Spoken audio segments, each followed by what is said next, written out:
What happens to Daeron Targaryen? House of the Dragon explained. Warning, major book spoiler warning. Before we begin, this video contains major spoilers from George R.R. Martin's Fire and Blood, which may reveal events that could appear in future seasons of House of the Dragon. If you don't want to know Daeron Targaryen's ultimate fate, now is your chance to turn back. With that said, let's begin. When House of the Dragon finally introduced Daeron Targaryen, many viewers immediately noticed something different.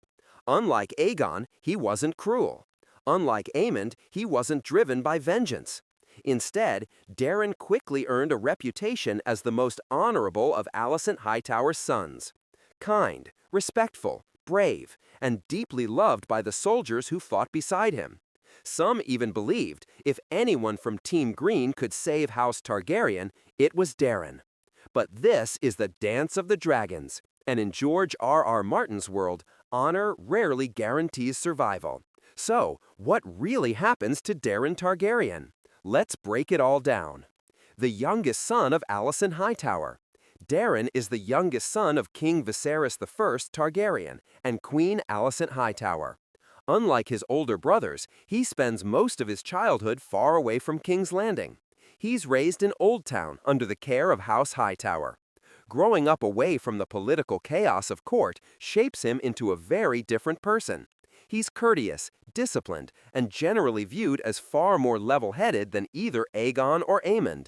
He also bonds with one of the most beautiful dragons in Westerosi history, Tessarion, known as the Blue Queen because of her cobalt blue scales and brilliant copper flames. Daeron enters the Dance of the Dragons. For much of the war, Daeron remains in the Reach. But once the conflict expands, he joins Lord Ormond Hightower's campaign.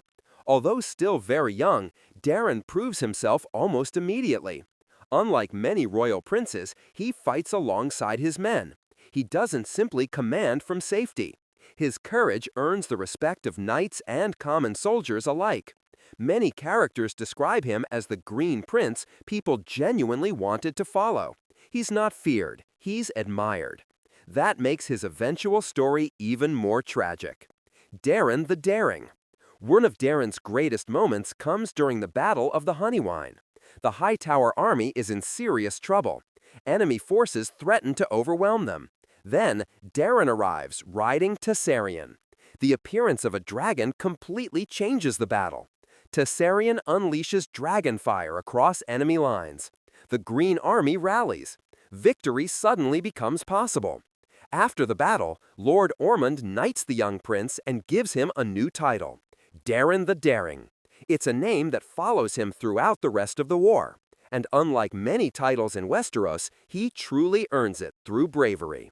Could Daeron have become king? This is one of the most interesting questions surrounding his character. Technically, Daeron is far down the line of succession while both Aegon II and Aemond are alive. However, as the dance grows bloodier, things begin to change. With Aegon gravely injured and Aemond constantly risking his life, some begin looking toward Daeron as the future of Team Green. In HBO's adaptation, Lord Ormond even begins pushing the idea that Daeron could become the ideal king, a development that expands beyond the way events unfold in Fire and Blood. But fate has other plans. The First Battle of Tumbleton. As the war reaches its later stages, Daeron becomes involved in one of the most important battles of the dance, the First Battle of Tumbleton. The Greens achieve victory, but not without consequences. This battle introduces another major problem, the dragon seeds. Men like Hugh Hammer and Ulf White begin pursuing their own ambitions. Their loyalty becomes increasingly uncertain. While Daeron continues fighting honorably, others around him begin chasing power for themselves. It's the beginning of Team Green's collapse from within. The Second Battle of Tumbleton. Eventually, the war returns to Tumbleton. Only this time, everything falls apart. The Second Battle of Tumbleton becomes one of the largest and most chaotic battles of the entire dance. Multiple dragons fill the skies. Armies collide. Fires consume the town. No one knows exactly who is winning, or even where everyone is. The battlefield descends into complete confusion. It's during this chaos that Daeron's story comes to an end. How does Daeron die? Interestingly, Fire and Blood never gives one completely certain answer. Instead, the book presents several conflicting historical accounts. One version claims Daeron dies when a burning tent collapses on him. Another says he is struck down by a common soldier who doesn't even realize he's killing a prince. A third claims he dies amid the confusion before ever reaching his dragon. Even George R.R. Martin leaves the truth uncertain. His body is never conclusively identified. That's why historians inside the book continue debating what really happened. But regardless of which version you believe, the outcome is the same. Daeron Targaryen dies during the Second Battle of Tumbleton. He never lives to see the end of the dance. What happens to Tessarion? Daeron's death isn't the only tragedy. His dragon, Tessarion, also suffers a heartbreaking fate. During the Second Battle of Tumbleton, Tessarion becomes involved in one of the greatest dragon battles of the war. She clashes with other dragons in a brutal aerial fight. Although she survives the initial battle, her injuries are catastrophic. The once majestic Blue Queen is left unable to recover. Eventually, to end her suffering, Tessarion is put to death. With her passing, another legendary Targaryen dragon is lost forever. Why Daeron's death matters? Perhaps the saddest part of Daeron's story is that he never becomes the monster many feared. Unlike Aemond, he isn't remembered for cruelty. Unlike Aegon, he isn't remembered for political failures. Instead, many characters remember him as the best of Alicent's sons. He was courageous, honorable, and loyal. His death perfectly captures one of George R.R. Martin's biggest themes. War doesn't only destroy villains, it destroys good people too. Daeron had the potential to become one of House Targaryen's greatest princes. Instead, he becomes another victim of a war his family created. Could House of the Dragon change his fate? Now comes the biggest question. Will HBO keep Daeron's ending? The answer is, probably, the major outcome, yes. However, the television series has already expanded Daeron's storyline, given him a larger role alongside Ormond Hightower, and introduced new plot elements not found in Fire and Blood.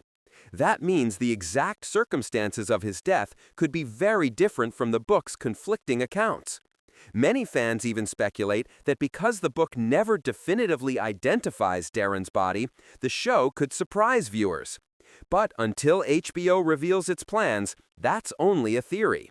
Final thoughts. So, what happens to Daeron Targaryen? He grows into one of Team Green's most respected commanders. He rides the magnificent dragon Tessarion. He earns the title Daeron the Daring after his heroics at the Battle of the Honeywine.